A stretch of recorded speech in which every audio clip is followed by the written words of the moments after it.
안녕하십니까.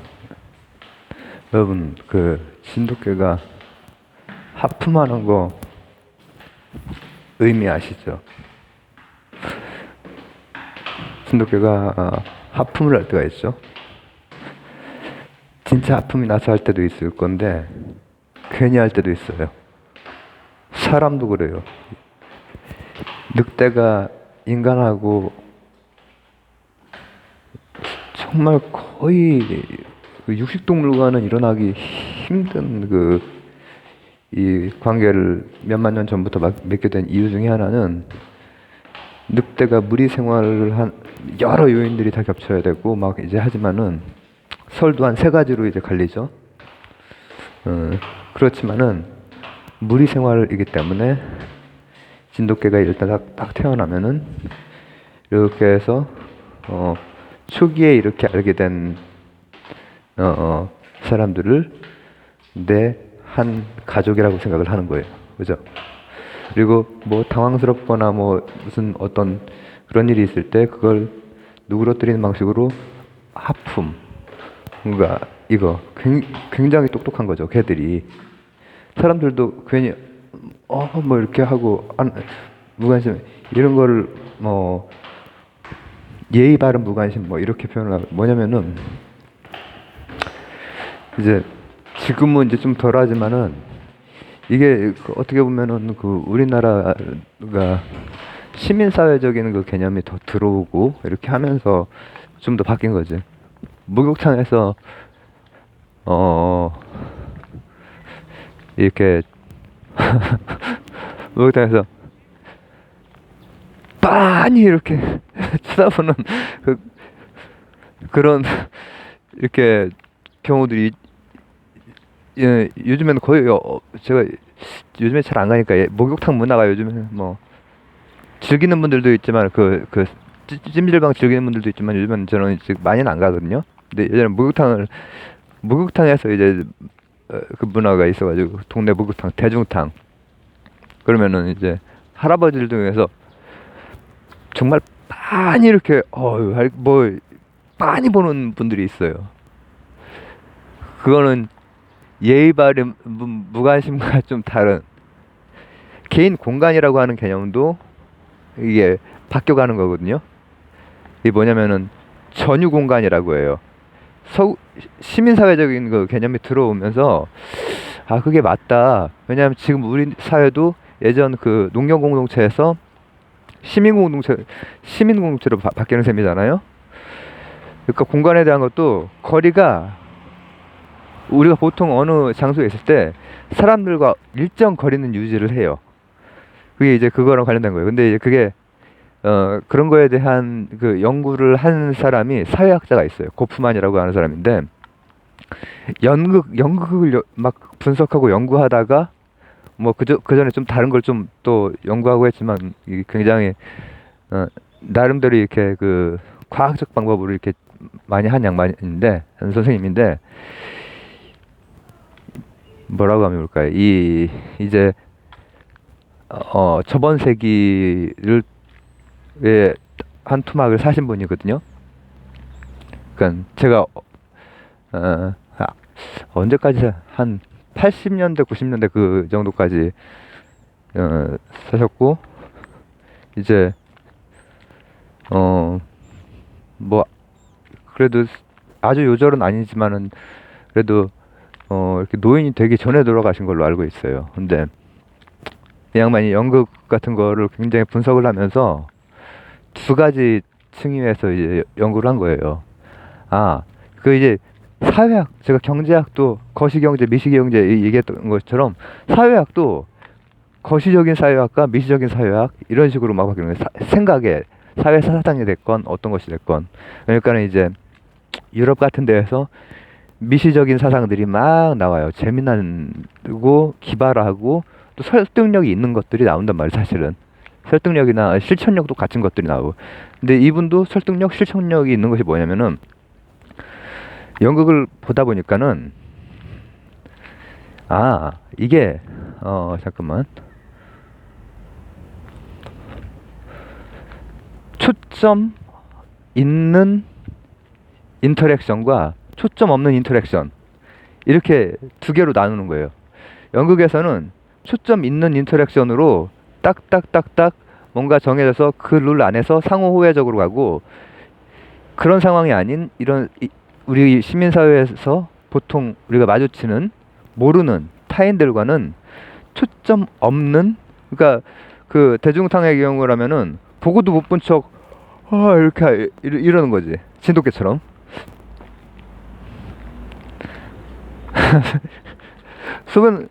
이렇게 화장실에서 소변 볼 때도 지금은 이제 거의 그렇지 않지만은 뭐 막 술 취한 뭐 할아버지가 이렇게 뭐 고개가 여기까지 올 정도로 본단 말이야, 그렇게. 근데 제 친구도 나한테 그러더라고. 그게 불과 뭐 한 2, 30년 전, 그때 친구가 막 뚫어지게 막 보더라고. 참 재미있는 친구였는데, 친구가 무역하는 친구인데, 아예 쓸데없는 얘기를 하지 말고. 근데 그 두 개를 나누면서 제가 뭐 이제 그 연극적인 거, 그러니까는 포커스가 된 초점이 있는 포커스된 인터랙션에 대해서는 좀 덜하고, 그냥 우리가 일반적으로 사회를 살 때 무작위로 이렇게 어떤 공간에서 이렇게 해야 되는 그런 경우에 대해서만 오늘은 좀 얘기를 해보려고 해요. 이때 바로 양쪽 다 사실은 어떤 상호 호혜적이고 상호 존중이 되고 이런 방식으로 이제 가요. 이런 것들은 뭐 따지고 들어가면 사실 해결까지 들어가야 됩니다. 그러나 그러니까 주인 노예 변증법, 그래서 상호 호혜적인 거, 자유인만 남는 것, 주인도 노예도 없는. 근데 그런 방식으로 시민사회에 대해서 그 서구에서는 엄청나게 고민들을 해온 거죠. 해오고, 그러니까는 이제 지난 세기에 미시사회학 같은 데에서 그런 이론들도 나오고 굉장히 설득력 있는. 하나는 뭐냐면은 초점이 없는, 그러니까 내가 지금 여기 지나간 사람들 중에서 제가 아는 사람이 지금 현재 없거든요. 근데 초점 없는 이런 그 인터랙션, 그러니까 이런 관계에서는 일단은 상호 거리 존중, 당연한 거죠. 상호 거리 존중. 이제 친한 친구는 좀 더 가까울 수 있지. 친구 중에 하나가 굉장히 조용하고 막 그 당시에 이제 지금 말로 파워메탈, 그 미하일 키스케를 굉장히 좋아했던, 헬로윈 좋아했던 친구가 있는데 올 때 맨날 이렇게 붙어가지고 막 날 밀면서 짜증나게 하니까. 근데 그 친구가 저한테 이제 그 음악도 많이 이렇게 테이프로 주고 했거든요. 테이프로 이렇게 지가 그 저 하나의 음반을 만드는 거죠. 뭐 헬로윈에서부터 뭐 퀸에서부터 뭐 스키드로 넣어가지고. 근데 지금 저기 지나가는 사람하고는 그렇게 하면 안 된단 말이죠. 그런 것이 일단은 그런 거리, 전유 공간에 대한 존중, 여기에다가 무관심. 이건 뭐냐면은 예의 있는 무관심. 지금 방금 말하는 그거예요. 사실 진돗개가 하는 것은 정말 똑똑한 거지. 진돗개뿐 아니라 모든 개들이 하는 것은 진짜 애매한 상황에서 예의 있는 무관심일 뿐더러 상황을 누그러뜨리려고 하는 그 노력까지를 하는 거지. 근데 실제로 이 모르는 사람들끼리는 예를 들면은 일부러 음악을 듣는 척하는 때가 있어요. 옆에서 뭐 누가 막 뭘 조금 엉뚱한 걸 할 때 이렇게 뚫어지게 보는 게 아니라 일부러 음악에 몰두한 척, 그죠? 그런 걸 포착해내는 거야, 그 사회학자가. 시민사회라든지 이런 그 미시사회적인 그런 그 이전까지 쌓여온 생각의 역사들, 그거랑 결합해서. 또 하나는 뭐냐면은 바디 이디옴, 몸으로 뭔가 그 관용구를 만들어낸다. 무슨 얘기냐면은 제가 어쩔 때 춤출 때 이 번거지 모자에다가 이런 날씨에다가 막 이렇게 막 그 춤을 출 때가 있죠. 막 흔들흔들하면서, 올드스쿨, 또 뭐 뉴스쿨적인 그런 그 또 이제 뉴스쿨적인 거에는 수액 그 차림이 있죠. 이런 게 다 이디엄이란 말이야. 어떤 특정 장소에서 클럽이 됐건, 그죠? 아니면은 이제 옛날식으로 치면 나이트 클럽이 됐건, 나이트 클럽 갈 때 그 뭐 어떤 방식으로 입고 가는 그런 게 있었잖아요, 예전에. 그리고 고고장은 제가 가본 적은 없지만, 고고장에도 고고장에 맞는 나팔 바지라든지 그런 이디엄이 있을 거란 말이에요. 바디 이디엄이. 근데 그런 건뿐 아니라 사회적인 어떤 뭐랄까, 자신의 그 사회적인 어떤 그 위치라, 뭐 그건 좀 그렇다. 하여튼 그런 걸 표현할 수 있는 옷차림들이 여러 가지가 있겠죠. 이런 것들에 주목을 한 사람의 이전을. 그건 뭐냐? 방금 말했듯이 unfocused interaction을 위한 거예요. 상호 존중하면서 뭐라고 하면 좋을까? 거리를 둘 수 있는. 그리고 이제 그 반대로 그러면 이제 포커스한 그 인터랙션도 있을 거 아니에요? 그건 이제 굉장히 거의 연극 분석한 거 가지고 이제 전개를 해나가는데, 그것 역시도 굉장히 상호 존중적인 거에서 그 장이 펼쳐나가거든요. 근데 그건 이제 나중에 한번 그 기회가 있을 때 하도록 하고, 오늘 거 이제 이거 간단히 해볼게요.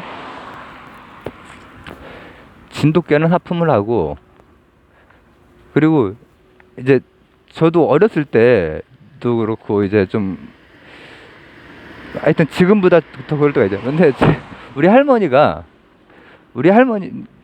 여자 목욕탕도 비슷했던 모양이야. 우리 할머니가 이제 국민학교 1학년 때 같은 반 그 여자 그 친구가 있었거든요.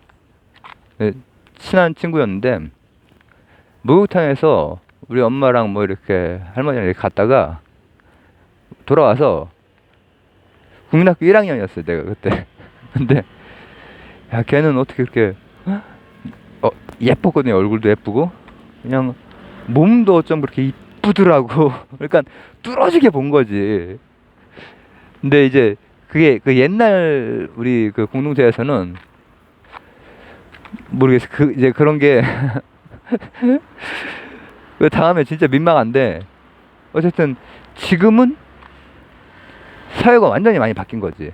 그때 이후로 벌써 한 40년이 지나고 이렇게 됐고, 이제 대부분은 좀 거리를 사회적 거리도 코로나인데 그 의미가 아니라 시민사회적인 가치들이 들어오면서 그 되게 포착하기 어려운 걸 미시사회학에서 잡은 거죠. 잡아서 그 공간, 또 예의 있는 무관심, 그리고 또 뭐라고 하면 좋을까, 몸으로 뭔가를 표현해내서 그걸 통한 상호 존중. 이게 지금 내가 아까 사회적 위치 이렇게 말했던 게, 지위라고 안 하고 위치라고 말했던 게, 사회적으로 위쪽에 있는 사람이 다가오지 마, 이런 그 뜻으로 그 사람이 연구를 한 건 아니에요. 그런 뜻은 아니고 상호 존중되는 그걸 말하는 거거든요. 그러니까 지금 아직까지도 사실은 연배가 이제 많이 있으신 노인분들 같은 경우에는, 제가 이 말 한 적 있죠. 뭐 버스 노선 물어볼 때 젊은 사람들은 알면 아예 그냥 이렇게 하고, 내가 물어보려고 가면은 이거 끼고 그냥 이렇게 지나가는 경우가 굉장히 많고 우리 때는 안 그랬는데 근데 이렇게 생각하는 게 꼰대 생각이지. 근데 이제 듣고 있는 사람한테는 뭐 이렇게 물어보기가 좀 그런 거지. 근데 나이 든 분들한테 물어보면은 굉장히 자세하게 알려줘요. 그거는 여기에서 이렇게 한 다음에 몇 번만 가고 그 번호가 두 정거장이고 막 한 다음에 저한테 이제 말을 막 걸기 시작을 해요. 제가 병원 다니면서 이제 그 기록 중간에 있을 텐데, 서류 뛸 때라든지 막 그럴 때 보면은 이제 그게 세상이 바뀌었고, 이제 뭐가 장점 단점 이런 것들은 다 각각이 있어요. 그러니까는 지금 그 하버드 쪽이나 이런 데에서 윤리학, 그러니까 도덕 철학이 다시 부활했다니까. 그 아담스 이전에 그 저 도덕 철학이 다시 부활을 하면서 공동체에 대한 담론 형성이 되고 하는 것이 어느 쪽이 딱 무슨 장점만 있고 단점만 있고 이건 아니에요. 근데 상황마다 다 다를 것이고 그런 걸 미시적으로 이렇게 뭔가 뭐라고 하면 좋을까? 설명력 있게 설득력 있는 이론으로 이제 한 것 중에 하나가 고프만의 그 이론이죠. 그래서 내가 언포커스니까는 초점 없는 인터랙션, 예의 바른 인터랙션, 상호 존중의 인터랙션. 이게 그래도 이제 근대성 혹은 그 현대의 그 시민사회적인 그 일단 담론이 형성돼서 그 안에 들어가서 하는 그 연극 분석해서 한 거는 이제 좀 차치하고 시민사회적인 기본적으로 이제 타인들끼리의 그 관계에 대한 나름의 그 설명이 되는 거죠. 뭐 괜찮은 설명이라고 볼 수가 있죠. 예. 오늘은 그 부분을 했고 뒷부분에 대해서는 또 나중에 기회가 되면 얘기 나누도록 하겠습니다. 감사합니다.